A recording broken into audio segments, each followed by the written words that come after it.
PK ലേണിംഗ്സിൻ്റെ SCRT സീരീസിലേക്ക് സ്വാഗതം. ഞാൻ വീണ. നിങ്ങൾക്ക് വേൾഡ് ജോഗ്രഫിയുമായി ബന്ധപ്പെട്ട പാഠഭാഗങ്ങൾ കൈകാര്യം ചെയ്യുന്നത് ഞാനാണ്. അപ്പോൾ രൂപീകരണ പ്രക്രിയകൾ അതിൻ്റെ പാർട്ട് 1 ആണ് നമ്മൾ കഴിഞ്ഞ ക്ലാസ്സിൽ നോക്കിയിരുന്നത്. ഇന്ന് പാർട്ട് 2 ആണ് നമ്മൾ നോക്കാൻ പോകുന്നത്. പാർട്ട് 2ലേക്ക് സ്വാഗതം.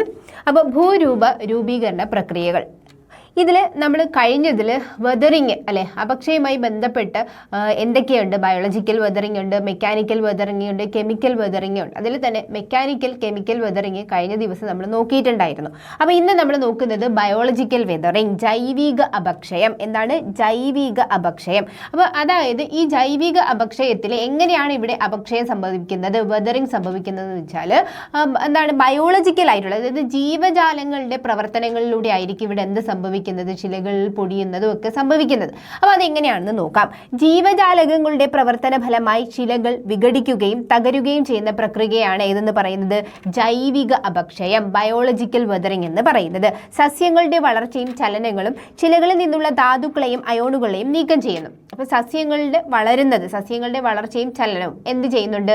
ഈ നമ്മുടെ ശിലകളിൽ നിന്ന്, റോക്സിൽ നിന്നുള്ള ധാതുക്കൾ, മിനറൽസ് എന്ത് ചെയ്യുന്നുണ്ട്? അയോണുകളെയൊക്കെ എന്ത് ചെയ്യുന്നുണ്ട്? നീക്കം ചെയ്യുന്നുണ്ട്. ഇതുവഴി ശിലകൾ ഭൗതികമോ രാസായനികപരമായ മാറ്റങ്ങൾ സംഭവിക്കുന്നു. അപ്പോൾ അതങ്ങനെ ഫിസിക്കൽ കെമിക്കൽ ചേഞ്ചസ് സംഭവിക്കുന്നുണ്ട്.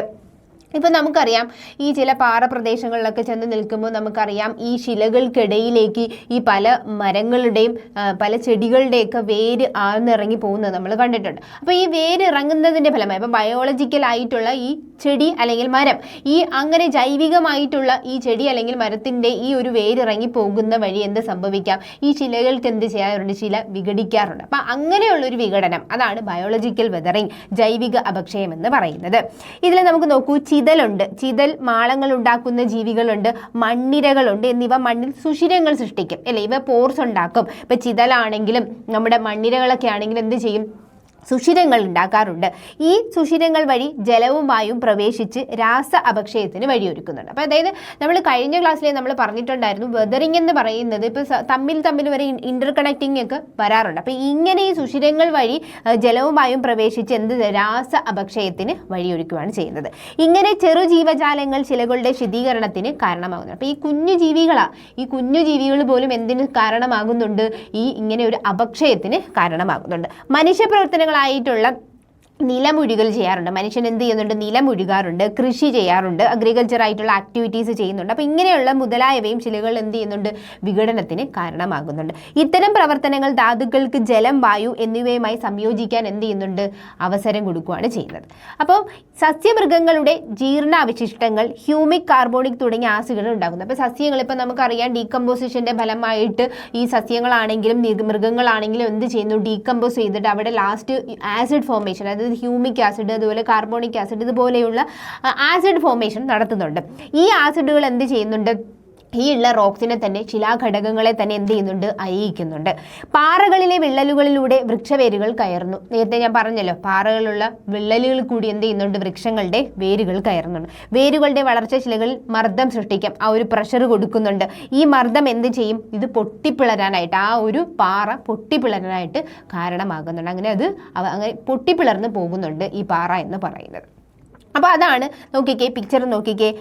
ഈ പാറയിൽ കൂടി വൃക്ഷങ്ങളുടെ, ഈ വിള്ളലിൽ കൂടി എന്ത് ചെയ്യുന്നുണ്ട്? വൃക്ഷങ്ങളുടെ വേരാഴ്ന്നിറങ്ങുകയും ആ പാറ പൊട്ടിപ്പോകുകയും ചെയ്യുന്നുണ്ട്. അപ്പോൾ അങ്ങനെ എന്ത് ചെയ്യുന്നുണ്ട്? അപക്ഷയം സംഭവിക്കും. ഇപ്പോൾ ഈ വൃക്ഷങ്ങൾ എന്ന് പറഞ്ഞു കഴിഞ്ഞാലും ഈ കുഞ്ഞു ജീവികൾ എന്നൊക്കെ പറഞ്ഞു കഴിഞ്ഞാലും സസ്യജാലങ്ങളാണ്. അതെന്ന് പറയുന്നത് ബയോളജിക്കലായിട്ടുള്ള എലമെൻസുകളാണ്. അപ്പോൾ അതുകൊണ്ടാണ് അങ്ങനെ നടത്തുന്ന അപക്ഷയത്തിനെ ബയോളജിക്കൽ വെതറിങ് എന്ന് പറയുന്നത്. ഓക്കെ, ഇനി ഇതിൽ തന്നെ നമുക്ക് അടുത്തത് നോക്കാനുള്ളതാണ് ഏതെന്ന് പറയുന്നത് മാസ് മൂവ്മെൻറ്റ്സ് എന്ന് പറയുന്നത്. എന്താണ് മാസ് മൂവ്മെൻറ്റ്സ് എന്ന് പറയുന്നത്? മാസ് മൂവ്മെൻറ്റ് അല്ലെങ്കിൽ എന്താണ്? ദ്രവ്യ നീക്കം. ഈ മാസ് മൂവ്മെൻറ്റിനെ തന്നെ മാസ് വേസ്റ്റിംഗ് എന്ന് അറിയപ്പെടാറുണ്ട് കേട്ടോ. ഭൂദ്രവ്യ ശോഷണം എന്ന് അറിയപ്പെടാറുണ്ട്. അപ്പോൾ എന്താണ് മാസ് മൂവ്മെൻറ്റ് എന്ന് നോക്കാം അല്ലെ. മാസ്സായിട്ടൊരു മൂവ്മെൻറ്റ് എന്തോ അവിടെ മൂവ് ചെയ്യുന്നുണ്ട്. അപ്പോൾ എന്താണെന്ന് നമുക്ക് കറക്റ്റ് നോക്കാം. അതായത് ഗുരുത്വാകർഷണ ബലത്തിൻ്റെ പ്രത്യക്ഷ സ്വാധീനത്തെ, അപ്പോൾ ഇതിൽ ഏറ്റവും കൂടുതൽ അതിൻ്റെ പ്രത്യക്ഷ സ്വാധീനം ഏതിനാണ്? ഏറ്റവും കൂടുതൽ സ്വാധീനം എന്ന് പറഞ്ഞു കഴിഞ്ഞാൽ ഗ്രാവിറ്റേഷണൽ ഫോഴ്സ്, ഗുരുത്വാകർഷണ ബലത്തിനാണ്. ഗുരുത്വാകർഷണ ബലത്തിൻ്റെ പ്രത്യക്ഷ സ്വാധീനത്തിൻ്റെ ഫലമായി ശിലാകഷ്ണങ്ങൾ മലഞ്ചെരുവുകളിലൂടെ താഴേക്ക് പതിക്കുന്ന പ്രക്രിയയാണ്. അപ്പോൾ ഈ ഒരു ചരിവുണ്ടെങ്കിൽ ഗുരുത്വാകർഷണ ബലം സ്വാഭാവികമായി, ഇതിപ്പോൾ ഒരു മലയാണെങ്കിൽ ഈ മലയിലിരിക്കുന്ന കുറച്ച് കാര്യങ്ങൾ. അതിപ്പോൾ മണ്ണാണെങ്കിലും റോക്സ് ആണെങ്കിലും എന്താണ്, ഈ താഴേക്ക് നമ്മുടെ ഭൂമി, അതായത് ഗ്രാവിറ്റേഷണൽ ഫോഴ്സ് എക്സേർട്ട് ചെയ്യും. ഈ ഗുരുത്വാകർഷണ ബലത്തിനെ വിസ്റ്റാൻഡ് ചെയ്യാൻ, അതിനെ എന്താണ് പ്രതിരോധിച്ച് നിൽക്കാൻ സ്വാഭാവികമായിട്ട് ഈ റോക്സ് അല്ലെങ്കിൽ മണ്ണ് ശ്രമിക്കാറുണ്ട്. എപ്പോഴാണോ ഈ ഒരു ഫോഴ്സിന് നിൽക്കാൻ പറ്റാതെ ഗ്രാവിറ്റേഷണൽ ഫോഴ്സ് മണ്ടയ്ക്ക് വരുന്നത്, അല്ലെ അതിനെ ഈ ഒരു വിസ്റ്റാൻഡ് ചെയ്യുന്ന ഫോഴ്സിനെ പൊട്ടിച്ച് വെളിയിലേക്ക് വരുന്നത്, അത്രയും പവറിൽ നിൽക്കുമ്പോൾ ഇവ എന്ത് ചെയ്യും, ഇവയ്ക്ക് നിൽക്കാൻ പറ്റത്തില്ല, അല്ലെ വിസ്റ്റാൻഡ് ചെയ്യാൻ പറ്റാതിരിക്കുന്ന സമയത്ത് ഇവ എന്ത് ചെയ്യും, മാസ്സായിട്ട് താഴേക്ക് പോകും. അങ്ങനെയാണ് മാസ് മൂവ്മെൻറ്റ്. മലഞ്ചരിവുകളിലൂടെ എന്ത് ചെയ്യുന്നുണ്ട്, താഴേക്ക് പതിക്കുന്നതിനെയാണ് എന്തെന്ന് പറയുന്നത്, ദ്രവ്യ നീക്കം, മാസ് മൂവ്മെൻറ്റ് എന്നുണ്ടെങ്കിൽ ഈ മാസ് മൂവ്മെൻറ്റിന് തന്നെ ഭൂദ്രവ്യ ശോഷണം, മാസ് വേസ്റ്റിംഗ് എന്നും പറയാറുണ്ട്. അപ്പോൾ ബാഹ്യശക്തികളുടെ സഹായം ഇല്ലാതെയാണ്, അതായത് പുറത്തുനിന്ന് വേറൊരു ഫോഴ്സിൻ്റെ ഒന്നും ആവശ്യമില്ല, ഗ്രാവിറ്റേഷണൽ ഫോഴ്സ് തന്നെയാണ് അവിടെ പ്രൈമായിട്ടും എന്ത് ചെയ്യുന്നത്, ആക്ട് ചെയ്യുന്നത്. അതാണ് മാസ് മൂവ്മെന്റ്സ്. ഇതിൽ തന്നെ ഇതിനെ സഹായിക്കുന്ന കുറേ ഫാക്ടേഴ്സ് ഉണ്ട്. വേറൊരു ഫോഴ്സ് എന്നുള്ളതല്ല, കുറച്ച് ഫാക്ടേഴ്സ്, ഇതിന് ചില ഫാക്ടേഴ്സ് ഉണ്ടെങ്കിൽ ഇത് എന്ത് ചെയ്യും, ഹെൽപ്പ് ചെയ്യാറുണ്ട് ഇതിനെ മാസ് മൂവ്മെന്റ്. ഒന്നാമത്തെന്ന് പറയുന്നത് നമ്മൾ പറഞ്ഞു, ഏറ്റവും പ്രധാന ഘടകമായിട്ടുള്ള ഗ്രാവിറ്റേഷണൽ ഫോഴ്സ്, ഗുരുത്വാകർഷണ ബലം എന്നുള്ളത് പറഞ്ഞു. ഇനി ഉറപ്പില്ലാതെ ഇളകി കിടക്കുന്ന ശിലാപദാർത്ഥങ്ങൾ, ഉറപ്പില്ലാതിരിക്കുകയാണെങ്കിൽ സ്വാഭാവികമായി ഗ്രാവിറ്റേഷണൽ ഫോഴ്സിനെ വിസ്റ്റാൻഡ് ചെയ്യാൻ അതിന് പറ്റത്തില്ല. അപ്പോൾ ആ ഗ്രാവിറ്റേഷൻ ഫോഴ്സ് എക്സേർട്ട് ചെയ്യുമ്പോൾ എന്ത് ചെയ്യും, നേരെ ഇങ്ങ് താഴേക്ക് വീഴുകയാണ് ചെയ്യുന്നത്. ഇനി മൂന്നാമത്തേതാണ് കനം കുറഞ്ഞ പാളികളോട് കൂടിയ ശിലകളുടെ സാന്നിധ്യം. കനം കുറഞ്ഞ പാളികളോടുള്ള ശിലകളുടെ സാന്നിധ്യം. നാലാമത്തേതാണ് ശിലകളിലെ ഭ്രംശനം, ഫോൾട്ട് വരുന്നത്. ശിലകളിൽ ഉണ്ടാകുന്ന ഫോൾട്ടുകൾ അല്ലെങ്കിൽ വിള്ളലുകളൊക്കെ എന്തിനു സഹായിക്കുന്നുണ്ട്, മാസ് മൂവ്മെന്റിന് സഹായിക്കുന്ന ഫാക്ടേഴ്സ് ആണ്. അഞ്ചാമത്തേതാണ് താഴേക്ക് പതിക്കും വിധം കുത്തനെ നിൽക്കുന്ന ശിലകൾ. കുത്തനെ നിൽക്കുന്ന ശിലകൾക്ക് എന്തായാലും എന്ത് ചെയ്യും, ഈ ഒരു ഗ്രാവിറ്റേഷൻ ഫോഴ്സിന്റെ ഫലമായിട്ട് അതും ഇങ്ങ് വന്ന് വീഴുകയാണ് ചെയ്യുന്നത്. ചെങ്കുത്തായ പാറക്കെട്ടുകൾ, ക്ലിഫുകൾ, കുത്തനെയുള്ള ചരിവുകൾ, ഉയർന്ന തോതിലുള്ള മഴ. ഇപ്പം നമുക്ക് തന്നെ അറിയാം, നമ്മുടെ കേരളത്തിൽ വയനാട് നടന്നിട്ടുള്ള അല്ലേ ചൂരൽമലയിലേക്ക് സംഭവിച്ചത് നമുക്കറിയാം. ഇത്രയും മഴയ്ക്ക് താങ്ങാൻ പറ്റാതെ, അതായത് മണ്ണിൽ ലയിച്ചിട്ട് മണ്ണിന് താങ്ങാൻ പറ്റാതെ വന്നപ്പോഴാണ് അത്രയും വലിയൊരു പ്രകൃതി ദുരന്തമൊക്കെ സംഭവിച്ചിട്ടുള്ളത്. അപ്പോൾ ആ ഉയർന്ന തോതിലുള്ള മഴയും എന്തിനു സഹായിക്കുന്നുണ്ട്, മാസ് മൂവ്മെന്റ്. ഇപ്പോൾ ഉരുൾപൊട്ടൽ എന്നൊക്കെ പറയുന്നത് ഈ മാസ് മൂവ്മെന്റിന്റെ ഒരു കാറ്റഗറിയിൽ വരുന്നതാണ് കേട്ടോ. അത് നമുക്ക് നോക്കാം. ഇനി എട്ടാമത്തേതാണ് ചരിവുകളിൽ സസ്യജാലങ്ങളുടെ അഭാവം.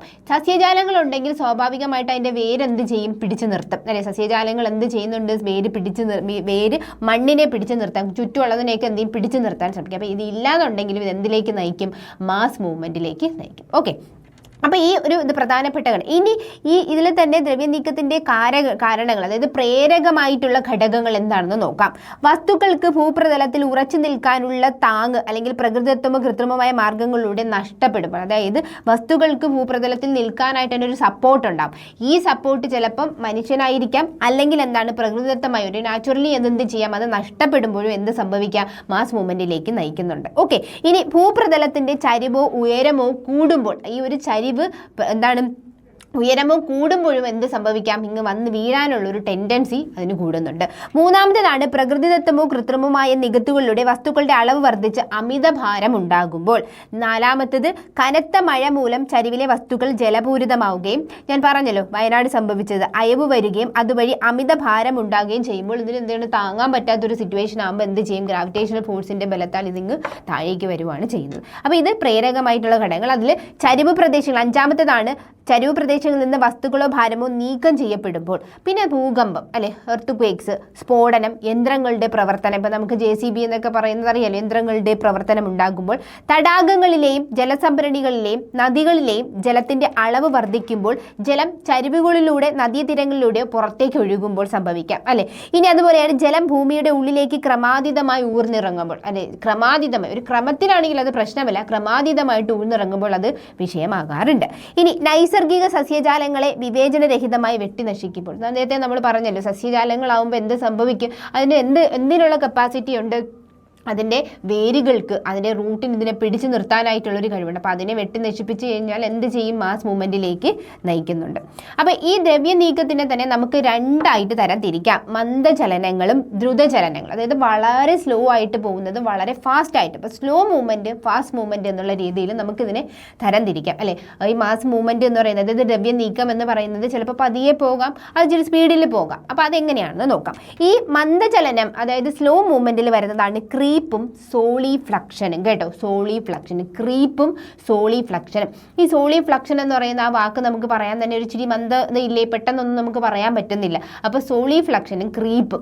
ക്രീപ്പ് എന്ന് പറയുമ്പോൾ നമുക്ക് ചെടികളിൽ നമ്മൾ ബോട്ടണിയിലൊക്കെ പഠിച്ചിട്ടുള്ളതാണ് ക്രീപ്പേഴ്സ് എന്ന് പറയുന്നത് അല്ലെ, വളരെ ഇഴഞ്ഞിഴഞ്ഞ് പോകുന്ന അത് തന്നെയാണ് അതിൻ്റെ ഉള്ളിലുള്ള കാര്യവും അത് തന്നെയാണ്. എന്താണ് നമുക്ക് നോക്കാം. അടുത്ത ദ്രുതചലനം എന്ന് പറയുന്ന കാറ്റഗറിയിൽ വരുന്നതാണ് എർത്ത് ഫ്ലോ, മണ്ണൊഴുക്ക്, മഡ് ഫ്ലോ, ചെളിയൊഴുക്ക്, ശില അവശിഷ്ട അവലാഞ്ച്, ഡെബ്രിസ് അവലാഞ്ച്. ഇങ്ങനെയാണ് നമുക്ക് രണ്ട് രീതിയിൽ ഇതിന് രണ്ട് കാറ്റഗറി ആയിട്ട് നമുക്ക് പഠിക്കാൻ പറ്റുന്നത്. അപ്പം നമുക്ക് അതിൽ എന്തൊക്കെയാണെന്ന് നോക്കാം. സ്ലോ മൂവ്മെൻറ്റ്സ് എന്താണ്? വളരെ പതുക്കെ ദീർഘകാലം കൊണ്ട് നടക്കുന്ന മാസ് മൂവ്മെൻറ്റ്, ദ്രവ്യ നീക്കത്തിനെയാണ് നമുക്ക് എന്തെന്ന് പറയുന്നത്? സ്ലോ മൂവ്മെൻറ്റ്, മന്ദചലനം എന്ന് പറഞ്ഞാൽ വളരെ പതുക്കെയാണ്, കുറച്ച് നാളെടുത്ത്, വളരെ പെട്ടെന്നൊന്നുമല്ല, കുറച്ച് നാളെടുത്ത് ദീർഘകാലം കൊണ്ട് നടക്കുന്നതാണ്. ഇവ രണ്ട് തരമുണ്ട്. അതിന് ഈ രണ്ട് തരം നമ്മൾ പറഞ്ഞു. ഒന്ന് ക്രീപ്പ്. എന്താണ് ക്രീപ്പ് എന്ന് പറയുന്നത്? മണ്ണ് മൂടി കിടക്കുന്ന മിതമായ ചരിവുള്ള ഭൂപ്രതങ്ങളിലൂടെ വസ്തുക്കൾ ഇഴഞ്ഞു താഴേക്ക് പോവുക. അപ്പോൾ ഇഴവള്ളികൾ എന്നുള്ള രീതിയിലാണ് നമ്മൾ പറയുന്നത് ക്രീപ്പേഴ്സിന്. അപ്പോൾ ഇഴഞ്ഞ് താഴേക്ക് നീങ്ങുന്നത് അത് വളരെ പെട്ടെന്നാണ് സംഭവിക്കുന്നതാണ്. വളരെ സാവകാശം, അതിന് വളരെ ടൈം എടുത്ത് നമുക്ക് പെട്ടെന്ന് നോക്കിയാൽ എന്ത് ചെയ്യാൻ പറ്റത്തില്ല. അങ്ങനെ ആ ഒരു പ്രദേശത്ത് ക്രീപ്പ് സംഭവിച്ചു എന്ന് നമുക്ക് മനസ്സിലാവത്തുമില്ല. ഈ ഒരു പിക്ചർ കാണുമ്പോൾ നിങ്ങൾക്ക് മനസ്സിലാവും കേട്ടോ. ഈ ഒരു പിക്ചർ നോക്കിക്കേ. അതായത് ചില പ്രദേശങ്ങളിൽ ചെല്ലുമ്പോൾ അവിടെയുള്ള ടെലിഫോൺ ലൈനുകളോ ടെലിഫോൺ ലൈനുകളല്ല ടെലിഫോൺ ഇതുണ്ടല്ലോ നമ്മുടെ പോസ്റ്റ്, ആ ഒരു പോസ്റ്റ് ആണെങ്കിലും ഒക്കെ അവിടെയുള്ള ലൈനിൻ്റെ ഈ ഒരു പോസ്റ്റ് ഉണ്ടല്ലോ, അതായത് നമ്മുടെ ഇലക്ട്രിസിറ്റിയുടെ പോസ്റ്റൊക്കെ ആണെങ്കിൽ ഇതുമാതിരി ഒരു ചരിഞ്ഞ രീതിയിൽ അല്ലെങ്കിൽ വേലി കെട്ടിയിരിക്കുന്നേക്ക് ഒരു ചരിഞ്ഞ രീതി, മരം കണ്ടോ, ചരിഞ്ഞ രീതിയിലേക്ക് കാണപ്പെടും. പക്ഷേ സംഭവം നമ്മൾ അങ്ങനെ കുത്തി വെച്ചിരിക്കും. ഒരിക്കലും നമ്മൾ എന്ത് ചെയ്യത്തില്ല. ഇപ്പോൾ ഒരു ടെലിഫോൺ പോസ്റ്റ് കൊണ്ടിടുന്നത് അല്ലെങ്കിൽ ഒരു ഇലക്ട്രിക് പോസ്റ്റ് കൊണ്ടിടുന്നത് നമ്മൾ അങ്ങനെ ഇടത്തില്ല. ഈ സംഭവം ഒറ്റ നോട്ടത്തിൽ നമുക്ക് കാണാൻ പറ്റത്തില്ല. പതിയെയാണ് സംഭവിച്ചിട്ടുള്ളത്. അതായത് പതിയെ എന്താണ് താഴേക്ക് ഇഴഞ്ഞ് പോയിട്ട് ഇങ്ങനെ ഒരു മരങ്ങൾക്കും ഇതിനൊക്കെ ഒരു ചരിവ് സംഭവിച്ചിട്ടുണ്ട്. അപ്പോൾ ക്രീപ്പ് വളരെ സാവധാനത്തിലാണ്. ഏതിലാണ് ഇത് വന്നിരിക്കുന്നത്? മന്ദചലനത്തിൽ, സ്ലോ മൂവ്മെൻറ്റിലാണ് വന്നിരിക്കുന്നത്. വളരെ സാവധാനത്തിൽ നടക്കുന്ന ഒരു ചലനമായത് പെട്ടെന്ന് നമുക്ക് കണ്ണിൽ എന്ത് ചെയ്യാം, നമുക്ക് പെട്ടെന്ന് അത് നോട്ടീസ് ചെയ്യാൻ പറ്റത്തില്ല. അപ്പോൾ ഒരു ദീർഘകാലം കൊണ്ട് ഇതൊരു നിരീക്ഷണത്തിലൂടെയാണ് ഇത്തരം ചലനങ്ങൾ മനസ്സിലാക്കാൻ നമുക്ക് കഴിയുന്നത്. ക്രീപ്പിലൂടെ പ്രധാനമായും മണ്ണ്, ശിലാകഷ്ണങ്ങൾ എന്നിവയാണ് താഴേക്ക് നീങ്ങുന്നത്. മണ്ണും ശിലാകഷ്ണങ്ങളും അത് പെട്ടെന്ന് ഇങ്ങനെ പൊടുന്നനെ വന്ന് വീഴുന്നതുമല്ല. പതിയെ കുറേ നാൾ കഴിയുമ്പോഴാണ് നമുക്കത് നോട്ടീസ് ചെയ്യാൻ പറ്റുന്നത്. ഭൂമിയിൽ ഉറപ്പിച്ചിട്ടുള്ള ടെലിഫോൺ പോസ്റ്റുകൾ, വൈദ്യുതി തൂണുകൾ, വേലിക്കള്ളികൾ എന്നിവ കാലക്രമേണ ചരിഞ്ഞു വരുന്നതാണ് ക്രീപ്പിന്റെ ഫലം എന്ന് പറയുന്നത്. അതിന്റെ ഫലമായിട്ടാണ് ഇതിങ്ങനെ സംഭവിക്കുന്നത്. അതാണ് നമ്മൾ പിക്ചറിൽ കണ്ടത്. ഇനി ക്രീപ്പിനെ തന്നെ നമുക്ക് പല രീതിയിൽ തരംതിരിക്കാൻ പറ്റും. ഒന്നെന്ന് പറയുന്നത് സോയിൽ ക്രീപ്പ്, അതായത് മണ്ണിങ്ങനെ ഇഴഞ്ഞു പോകുന്നത്. ഇനി റോക്ക് ക്രീപ്പ്, ശിലാ ഇഴച്ചിൽ, ടാലസ് ക്രീപ്പ്, ചല്ലി ഇഴച്ചിൽ, അതുപോലെ റോക്ക് ഗ്ലേസിയർ ക്രീപ്പ്. ഇങ്ങനെ ക്രീപ്പിനെ തന്നെ ഇത്രയും തരത്തിൽ നമുക്ക് തരംതിരിക്കാൻ പറ്റും. അപ്പോൾ ക്രീപ്പിൻ്റെ വിവിധ തരങ്ങളാണ് നമ്മൾ ഈ കണ്ടത്. ക്രീപ്പ് എന്ന് പറയുന്നത് തന്നെ നമ്മുടെ സ്ലോ മൂവ്മെൻറ്റ്, മന്ദചലനത്തിൽ വരുന്ന ഫസ്റ്റ് എണ്ണമാണ്. രണ്ടാമത്തേതാണ് ഏതെന്ന് പറയുന്നത് സോളിഫ്ലക്ഷൻ എന്ന്. ഞാൻ പറഞ്ഞല്ലോ സോളിഫ്ലക്ഷൻ എന്ന് നമ്മുടെ നാക്ക് ഇങ്ങനെ വഴങ്ങി വരാൻ തന്നെ നമുക്ക് ഇച്ചിരി മന്ദമായിട്ടുള്ളൊരു ചലനമല്ലേ. അപ്പോൾ സോളിഫ്ലക്ഷൻ എന്ന് പറയുന്നത് മാസ് മൂവ്മെൻറ്റിൽ തന്നെ സ്ലോ മൂവ്മെൻറ്റ്, മന്ദചലനത്തിൽ രണ്ടാമതാണ് സോളിഫ്ലക്ഷൻ എന്ന് പറയുന്നത്. അപ്പം മണ്ണോ അല്ലെങ്കിൽ തരിയായി പൊടിഞ്ഞ ശിലാവശിഷ്ടങ്ങളോ വെള്ളത്തിൽ കുതിർന്ന്, ഇവിടെ നമ്മൾ ശ്രദ്ധിക്കേണ്ടത് ജലപൂരിതമാണ്, വെള്ളത്തിൽ കുതിർന്ന് ചരിവുകളുടെ സാവധാനത്തിൽ താഴേക്ക് ഒഴുകി വരുന്ന ദ്രവ്യ നീക്കത്തിനെയാണ് നമ്മൾ എന്തെന്ന് പറയുന്നത് സോളിഫ്ലക്ഷൻ. നമ്മൾ നേരത്തെ പറഞ്ഞ ക്രീപ്പിൽ നമ്മളങ്ങനെ ജലപൂരിതമാണെന്ന് അല്ലെങ്കിൽ വെള്ളത്തിൽ കുഴഞ്ഞാണ് എന്ന് നമ്മൾ അവിടെ പറയുന്നില്ല.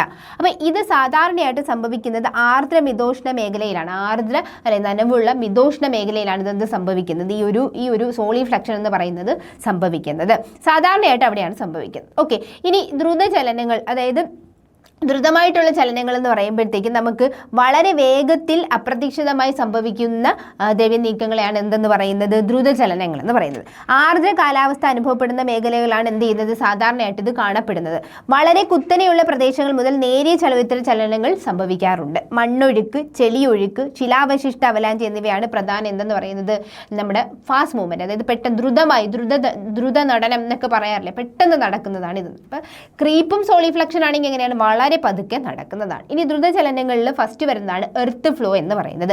ജലപൂരിതമായ കളിമണ്ണും പൊടിമണ്ണും നേരിയ ചരിവുള്ള തട്ടുകളിലൂടെ കുന്നുകളുടെ ചരിവുകളിലൂടെയും താഴേക്ക് ഒഴുകുന്നതിനെയാണ് മണ്ണൊഴുക്ക് എന്ന് പറയുന്നത്. അപ്പം ജലപൂരിതമായിട്ടുള്ള കളിമണ്ണും പൊടിമണ്ണും നേരിയ ചരിവുള്ള തട്ടുകളിലൂടെയും കുന്നുകളുടെ ചരിവുകളിലൂടെയൊക്കെ താഴേക്ക് വരുന്നതാണ്. നോക്കിക്കേ പിക്ചർ നോക്കിക്കേ, ജലപൂരിതമായിട്ടുള്ള കളിമണ്ണും പൊടിമണ്ണും എന്താണ് നേരിയ ചരിവുള്ള തട്ട്, ജലപൂരിതമാണ്, വെള്ളം ഉണ്ടാവും, അതാണ് എർത്ത് ഫ്ലോ എന്ന് പറയുന്നത് അല്ലെ. കുറച്ച് വെള്ളം ഉണ്ടെങ്കിലാണ് എന്താണ് ഫ്ലോ ആയിട്ട് പോകാൻ പറ്റുന്നത്. ക്രീപ്പ് അതുപോലെയല്ല.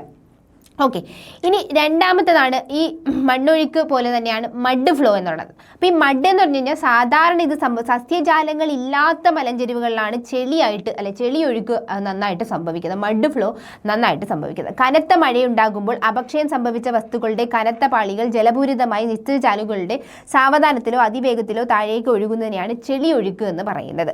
അഗ്നിപർവ്വത സ്ഫോടനങ്ങളുടെ ഫലമായിട്ടും എന്ത് സംഭവിക്കാറുണ്ട്? ചെളിയൊഴുക്ക് സംഭവിക്കാറുണ്ട്. അഗ്നിപർവ്വതം പൊട്ടിത്തെറിക്കുമ്പോൾ ആ ഒരു വേസ്റ്റ് വരുന്നതുണ്ടല്ലോ, വേസ്റ്റ് എന്നല്ല ഉള്ളിലുള്ള സാധനങ്ങൾ ഒഴുകുമ്പോൾ അതിലും എന്തുണ്ട് ഈ ഒരു മഡ് ഫ്ലോ സംഭവിക്കാറുണ്ട്. അതാണ് ചെളിയൊഴുക്ക് എന്ന് പറയുന്നത്. അപ്പം അഗ്നിപർവ്വതങ്ങളിൽ നിന്ന് പുറന്തള്ളപ്പെടുന്ന ചാരം, പൊടിപടലങ്ങൾ, മറ്റു വസ്തുക്കൾ എന്നിവ കനത്ത മഴയിൽ മഴവെള്ളവുമായി ചേർന്ന് ചെളിയായിട്ട് മാറിയാണ് താഴേക്ക് ഒലിച്ചു വരുന്നത്. അപ്പം ഇത് മഴവെള്ളവും ഈ വസ്തുക്കളും എല്ലാം കൂടെ ചേരുമ്പോൾ ഒരു ചെളി മഡിൻ്റെ രൂപത്തിലാണ് ഇതെങ്ങനെ താഴേക്ക് വരുന്നത്. ഓക്കെ, ഇത് മനുഷ്യവാസ കേന്ദ്രങ്ങളിൽ നല്ല നാശം, ഇപ്പം നമുക്കറിയാം ഇപ്പം നാശനഷ്ടങ്ങൾ സംഭവിക്കും. ഇത്രയും വലിയ മഡ് അല്ലെങ്കിൽ ഇത്രയും ചെളിയായിട്ട് ഭയങ്കര മാസമായിട്ടാണ് വരുന്നത്. അപ്പോൾ അത് എന്ത് ചെയ്യും? ജനവാസ മേഖലകളാണെങ്കിൽ, മനുഷ്യവാസ കേന്ദ്രങ്ങളാണെങ്കിൽ അവിടെയെല്ലാം എന്ത് സംഭവിക്കും? കനത്ത നാശനഷ്ടങ്ങൾ സംഭവിക്കാറുണ്ട്. ഇനി ഇതിൽ മൂന്നാമത് വരുന്നതാണ് ഇത് ഡെബ്രിസ് അവലാഞ്ചെ എന്ന് പറയുന്നത്. എന്താ ഡെബ്രിസ് അവലാഞ്ചെ? ആർദ്ര മേഖലകളിൽ സസ്യാവരണമുള്ളതോ ഇല്ലാത്തതോ ആയ ചരിവുകളിൽ അവലാഞ്ച് സംഭവിക്കാം. അതായത് ആർദ്ര മേഖലയിൽ സസ്യാവരണം ഉള്ളതോ ഇല്ലാത്തതോ, അത് എങ്ങനെയാവാം. അപ്പോൾ കഴിഞ്ഞ നമ്മൾ സസ്യം ഇല്ലാത്തത് എന്ന് പറഞ്ഞു, മഡ് ഫ്ലോയിൽ നമ്മളത് പറഞ്ഞു. ഇതെങ്ങനെ വേണോ ആവാം, ഉള്ളതോ ആവാം ഇല്ലാത്തതോ ആവാം. അപ്പം ചെങ്കുത്തായ ചരിവുകളിലെ ഇടുങ്ങിയ ചാലുകളുടെ ശിലാവശിഷ്ടങ്ങൾ വളരെ വേഗത്തിൽ താഴേക്ക് പതിക്കുന്നതാണ് എന്തെന്ന് പറയുന്നത് ഡെബ്രിസ് അവലാഞ്ചെ എന്ന് പറയുന്നത്. ഇതാ ഡെബ്രിസ് അവലാഞ്ചെ എന്ന് പറയുന്നത്. ഇവയ്ക്ക് ചെളി ഒഴുക്കിനേക്കാൾ കൂടുതൽ വേഗത ഉണ്ടായിരിക്കും. അപ്പോൾ ചെളി ഒഴുക്കിൻ്റെയും കാട്ടി സ്പീഡ് ഏതിനുണ്ടാവും? നമ്മളിപ്പോൾ പഠിക്കുന്നത് മാസ് മൂവ്മെൻറ്റിൽ തന്നെ ഫാസ്റ്റ് ആയിട്ടുള്ള മൂവ്മെൻറ്റാണ്, ദ്രുത ചലനങ്ങളാണ് പഠിക്കുന്നത്. അപ്പോൾ അതിൽ തന്നെ ഇതിൽ നമ്മുടെ ഡെബ്രിസ് അവലാഞ്ചെ എന്ന് പറയുമ്പോൾ നമ്മുടെ മഡ് ഫ്ലോയിനെയും കാട്ടിയും എന്താണ് കുറച്ചും കൂടി സ്പീഡ് കൂടിയതായിരിക്കും. ശിലാവശിഷ്ട അവലാഞ്ചെ മഞ്ഞ അവലാഞ്ചിനോട് സമാനമായിട്ടുള്ളതാണ് കേട്ടോ. സ്നോ അവലാഞ്ചയ്ക്കും വളരെ സമാനമായിട്ടാണ് ഡെബ്രിസ് അവലാഞ്ചെ എന്ന് പറയുന്നത്. ഇനി അടുത്തതാണ് ഉരുൾപൊട്ടൽ എന്ന് പറയുന്നത്, അതായത് ലാൻഡ് സ്ലൈഡ് എന്നുള്ളത്. അപ്പം നമ്മൾ ഇതാണ് കേട്ടിട്ടുള്ളത്, ലാൻഡ് സ്ലൈഡ്, ഉരുൾപൊട്ടലാണ് നമ്മൾ ഏറ്റവും കൂടുതൽ. ഉരുൾപൊട്ടൽ അഥവാ മലയിടിച്ചിൽ താരതമ്യേന വേഗതയേറിയതും ദൃശ്യവുമായ ദ്രവ്യനീക്കം. അതായത് നമുക്ക് വേഗതയേറിയതാണ്, മാസ് മൂവ്മെൻറ്റ് തന്നെയാണ്. പക്ഷേ ഇപ്പം നമുക്ക് പെട്ടെന്ന് ഇപ്പം നമുക്ക് ആദ്യത്തെ നമ്മുടെ സ്ലോ മൂവ്മെൻറ്റിൽ പറഞ്ഞിട്ടുള്ള ക്രീപ്പോ സോളിഫ്ലക്ഷൻ്റെ ഒക്കെ പോലെയൊന്നും അല്ല, പെട്ടെന്ന് നമുക്ക് കണ്ണുകൊണ്ട് പെട്ടെന്ന് മനസ്സിലാക്കാൻ പറ്റുന്നതാണ്. സാധാരണയായി വരണ്ട വസ്തുക്കളാണ് ഉരുൾപൊട്ടലിലൂടെ താഴേക്ക് പതിക്കുന്നത് കേട്ടോ. സാധാരണ വരണ്ട അതല്ല, നമുക്കറിയാം നല്ല വലിയ പാറകളും അങ്ങനെയൊക്കെ ആയിരിക്കും ഉരുൾപൊട്ടലിലൂടെ എന്ത് ചെയ്യുന്നത് താഴേക്ക് പതിക്കുന്നത്. ഉരുൾപൊട്ടലിലൂടെ വേർപെട്ട് താഴേക്ക് പതിക്കുന്ന വസ്തുക്കളുടെ വലിപ്പവും ആകൃതിയും പ്രധാനവുമായിട്ട് രണ്ട് ഘടകങ്ങളെ ആശ്രയിച്ചിരിക്കും. ഏതൊക്കെയാണ് ആ രണ്ട് ഘടകങ്ങൾ എന്ന് പറയുന്നത്? അപക്ഷയത്തിൻ്റെ തോതും ചരിവിൻ്റെ പ്രകൃതി. ആ ഒരു ചരിവ് എത്രത്തോളം ആ ഗ്രേഡിയൻ്റ് വരുന്നു അതിൻ്റെ പ്രകൃതിയും കൂടെ ഡിപ്പെൻഡ് ചെയ്തിട്ടാണ് ഇരിക്കുന്നത്.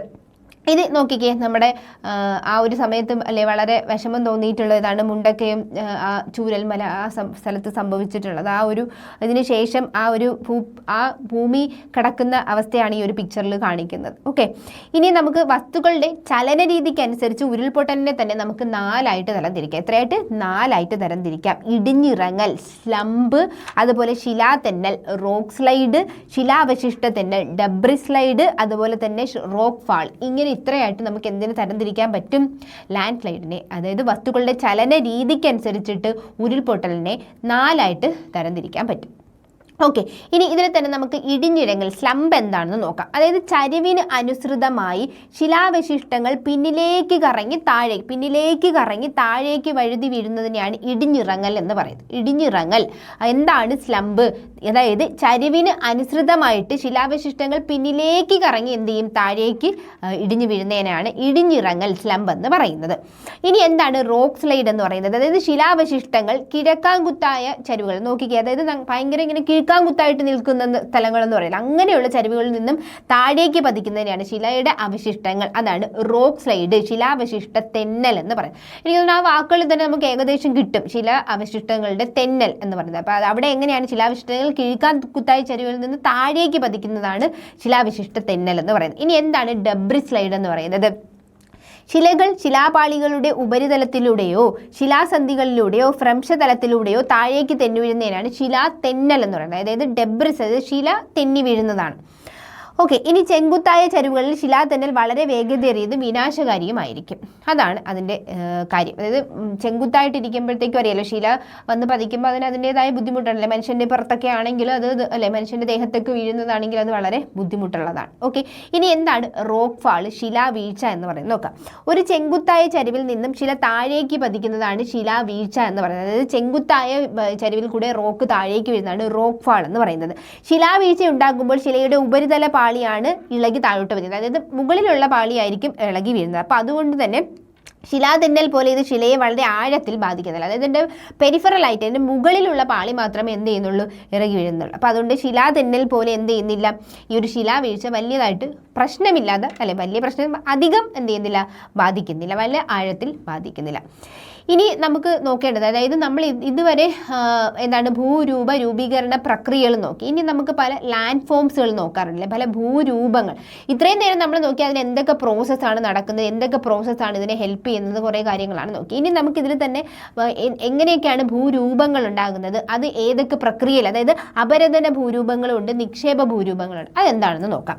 ഭൗതികവും രാസികവും ജൈവികവുമായ അപക്ഷയത്തിലൂടെ ശിലകൾ പൊടിയുന്നുണ്ട്. നമ്മളിപ്പോൾ പഠിച്ചിട്ടുള്ള വെതറിംഗ് എന്ന് പറയുന്നത് നമുക്കറിയാം, ഭൗതികമായിട്ട് ഫിസിക്കലായിട്ടുള്ളതുണ്ട്, കെമിക്കലായിട്ടുള്ളതുണ്ട്, ബയോളജിക്കലായിട്ട്.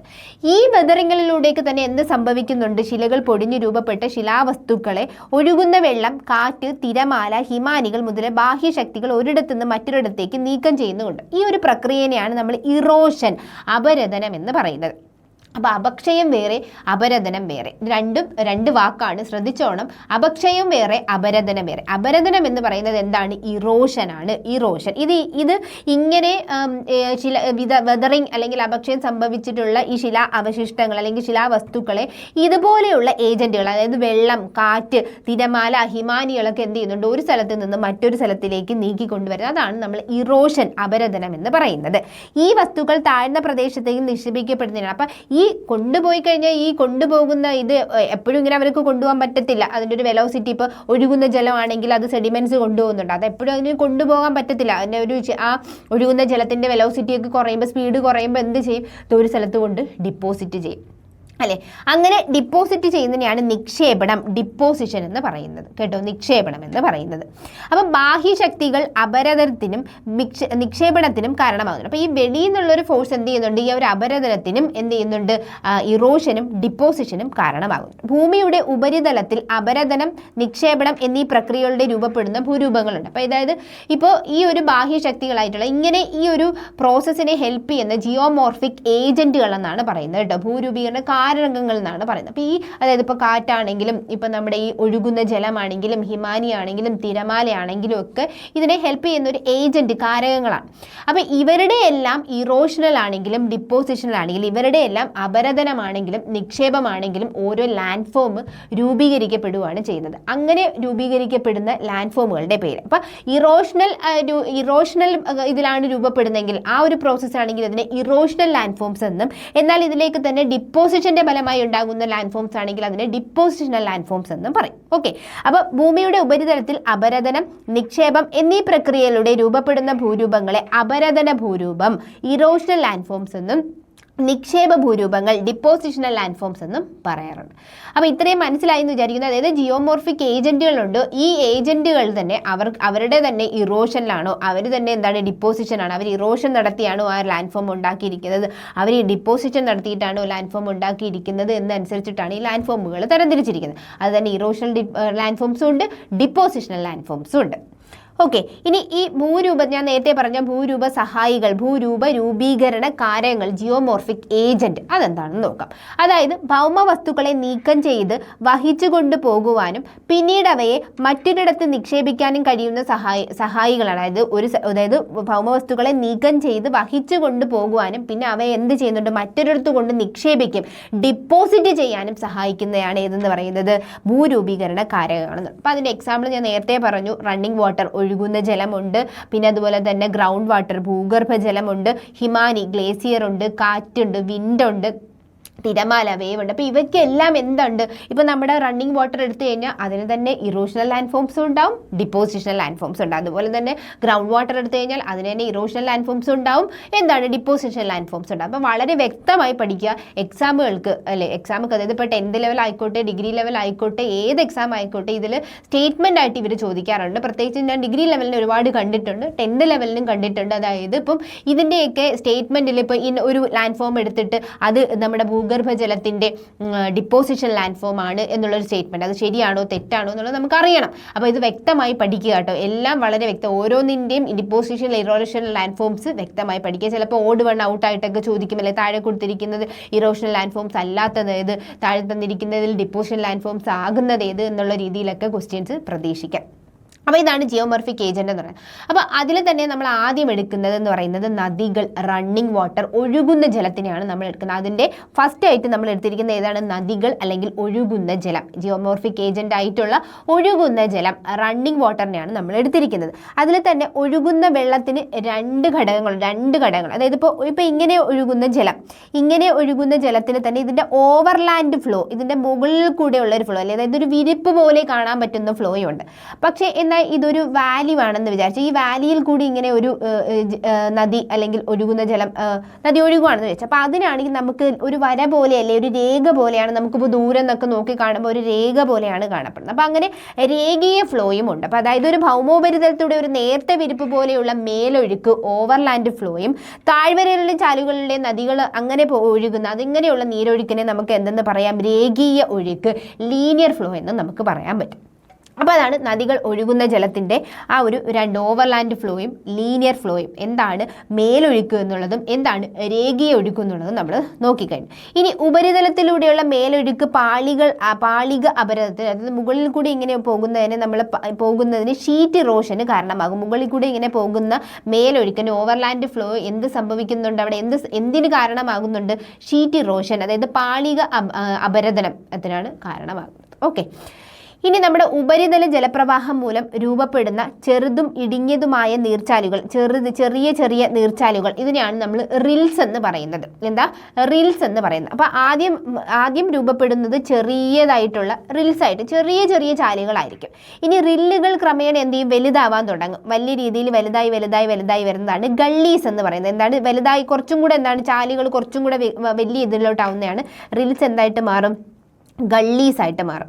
മറ്റേ ഫിലിമിൽ പറയും നീയും കലക്കുകയാണ് കൊച്ചു ഗള്ളി എന്നൊക്കെ പറയും പോലെ ഗള്ളീസ് ആയിട്ട് മാറും. എന്താ? ഗള്ളീസ് ആയിട്ട് മാറും. ഈ ഗള്ളീസ് പിന്നെ എന്തായിട്ട് മാറും? വലിയ വാല്യൂസ്, താഴ്വരയായിട്ട് മാറും. അപ്പോൾ റിൽസ്, ഗള്ളീസ്, പിന്നെ എന്താണ് വാല്യൂസ് ആയിട്ട് മാറുന്നത്.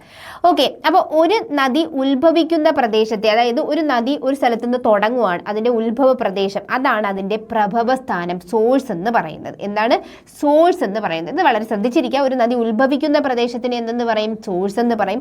ഇനി ഇത് കടലിലോ മറ്റേതെങ്കിലും ജലാശയത്തിലോ പതിക്കുന്ന ഇടം, അതിനെയാണ് എന്തെന്ന് പറയുന്നത്? നദീമുഖം, മൗത്ത് എന്ന് പറയുന്നത്. അത് എവിടെയാണോ ചെന്ന് ചേരുന്നത് അതാണ് മൗത്ത് എന്ന് പറയുന്നത്. ചിലപ്പോൾ അത് എവിടെയാവാം? ഏതെങ്കിലും ജലാശയത്തിലാവാം, ചിലപ്പോൾ കടലിലാവാം, അല്ലെങ്കിൽ അറബിക്കടലിൽ ചെന്ന് പതിക്കുന്ന നദികളുണ്ടാവും, ബേ ഓഫ് ബംഗാളിൽ ചെന്ന് പതിക്കുന്ന നദികളുണ്ട്. അപ്പം അങ്ങനെ അവിടെയാണ് ചെന്ന് പതിക്കുന്നത്. അല്ലെങ്കിൽ ചിലപ്പോൾ ഇത് വേറെ ഏതെങ്കിലും ജലാശയത്തിൽ ചെന്ന് പതിക്കുന്നതാവാം, അല്ലെങ്കിൽ ചിലപ്പോൾ വേമ്പനാട് ലേക്കിൽ ചെന്ന് പതിക്കുന്നത്. അപ്പം ഇങ്ങനെ ഈ ചെന്ന് പതിക്കുന്ന ആ ഒരു സ്ഥലത്തിനെ നമ്മൾ നദീമുഖം അല്ലെങ്കിൽ മൗത്ത് എന്നാണ് പറയുന്നത്. ഇനി ഇതിനെ തന്നെ നദിക്ക് തന്നെ പല ഘട്ടങ്ങളുണ്ട്. ഇപ്പം മനുഷ്യൻ്റെ ലൈഫ് പോലെ തന്നെ നദിക്കും എന്താണ്? പല ഘട്ടങ്ങളുണ്ട്. അതിൻ്റെ യൂത്ത് ആയിട്ടുള്ള സ്റ്റേജ് ഉണ്ടാവും, അതിനൊരു മെച്യൂർ ആയിട്ടുള്ള സ്റ്റേജ് ആകുമ്പോൾ, അല്ലേ? പിന്നെ അത് അവസാനം എന്താണ്? ഒരു ഓൾഡ് സ്റ്റേജും ഉണ്ട്. അപ്പോൾ അതാണ് യുവത്വഘട്ടം, പരിപക്വഘട്ടം, വാർദ്ധക്യഘട്ടം എന്ന് പറയും. അതായത് യൗവനഘട്ടം യൂത്ത് സ്റ്റേജ്, മധ്യമഘട്ടം മെച്യൂർ സ്റ്റേജ്, അതുപോലെ ഓൾഡ് സ്റ്റേജ്. അപ്പോൾ ഈ ഓരോ സ്റ്റേജിലും ഇതിന് വ്യത്യാസമുണ്ട്. അപ്പോൾ മനുഷ്യനും അങ്ങനെയാണല്ലോ, അല്ലെ? നമ്മൾ നമ്മുടെ യൂത്ത് സ്റ്റേജിൽ ഇരിക്കുമ്പോൾ നമ്മൾ അത്രയും വളരെ ആക്റ്റീവായിട്ടിരിക്കും. അതുപോലെ തന്നെയാണ് നദി എന്ന് പറയുന്നത്. നദി വളരെ സ്പീഡിൽ വളരെ ഇറോഷൻ, അതായത് എല്ലാം ഇറോഡ് ചെയ്തുകൊണ്ട് പോകുന്ന, വളരെ വെലോസിറ്റിയിലൊക്കെ പോകുന്നത് ഏത് സമയത്തായിരിക്കും? യൂത്ത് സ്റ്റേജിലായിരിക്കും. മെച്യൂർ സ്റ്റേജിലാകുമ്പോൾ അതിന് കുറേ നമുക്ക് മനുഷ്യനെ സംബന്ധിച്ച് പ്രാരാബ്ദം എന്നൊക്കെ പറയും മാതിരി ഇവിടെ നിന്ന് ഇറോഡഡ് കൊണ്ടുവരുന്ന ശിലാവശിഷ്ടങ്ങളും ആ ഒരു സെഡിമെൻസും ഒക്കെ കൊണ്ടാണ് ഇവർ വരുന്നത്. അപ്പോൾ അതിനനുസരിച്ച് അതിന് താങ്ങാൻ പറ്റാതെ വളഞ്ഞു തുടങ്ങും, അല്ലേ?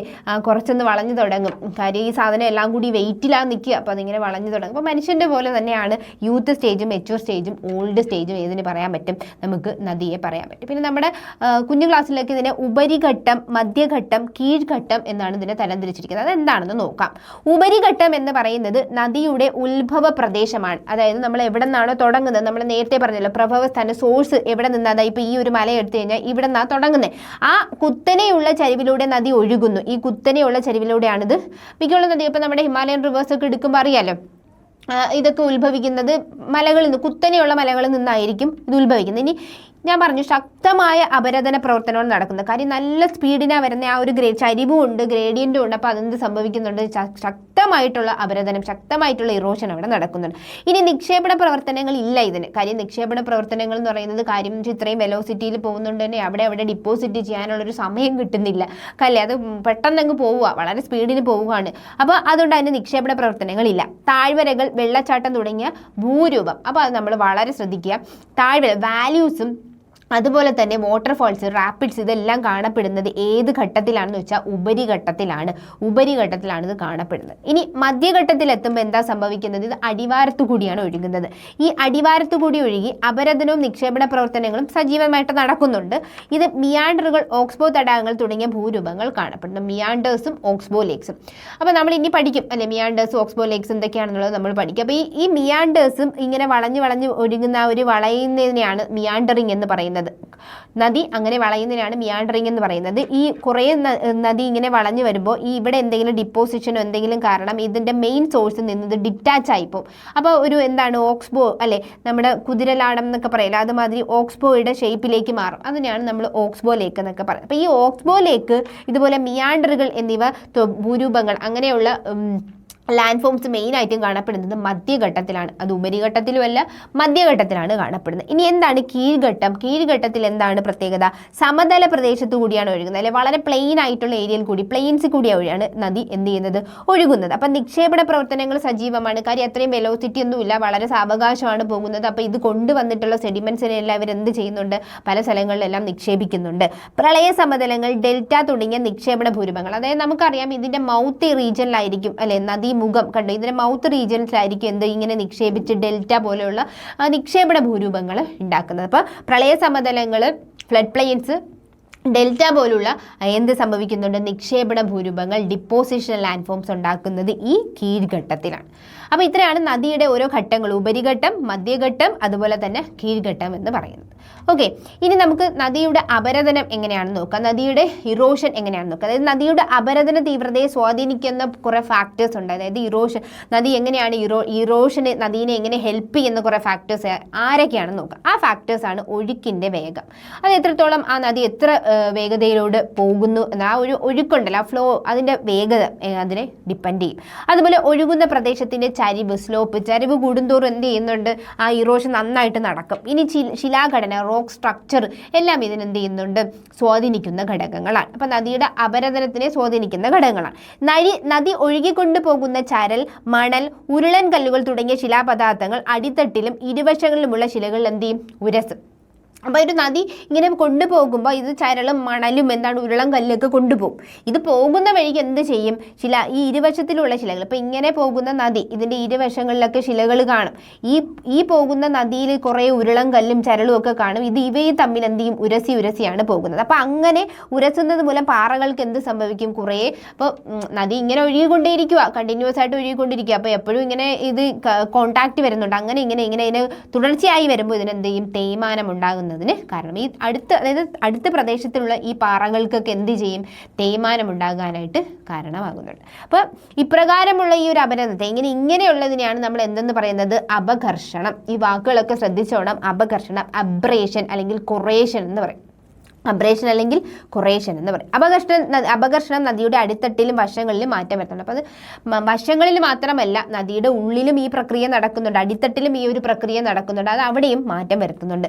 നദിയുടെ അപരദന നിക്ഷേപണ ഫലമായി ഉണ്ടാകുന്ന ഭൂരൂപങ്ങളെ നദീജന്യ ഭൂരൂപങ്ങൾ എന്നാണ് പറയുന്നത്. അപ്പോൾ അതായത് ഇങ്ങനെ നദിയുടെ ഇറോഷണൽ, അതായത് നദിയുടെ അപരദനം, അതായത് ഇറോഷണൽ ആണെങ്കിലും നിക്ഷേപം, ഡിപ്പോസിഷൻ ഫലമായിട്ടുണ്ടാകുന്ന ഭൂരൂപങ്ങൾ, ലാൻഡ് ഫോംസുകൾ, അതിനെ നമ്മൾ നദീജന്യ ഭൂരൂപങ്ങൾ, ഫ്ലൂവിയൽ ലാൻഡ് ഫോംസ് എന്നാണ് വിളിക്കുന്നത്. നോക്കിക്കേ, അടിത്തട്ടിലും അപരദനം സംഭവിക്കാം, അതുപോലെ തന്നെ വശങ്ങളിലും എന്ത് ചെയ്യുന്നുണ്ട്, അപരദനം സംഭവിക്കാറുണ്ട്. അപ്പോൾ ഇതെല്ലാം നോക്കി വെച്ചിരിക്കുക.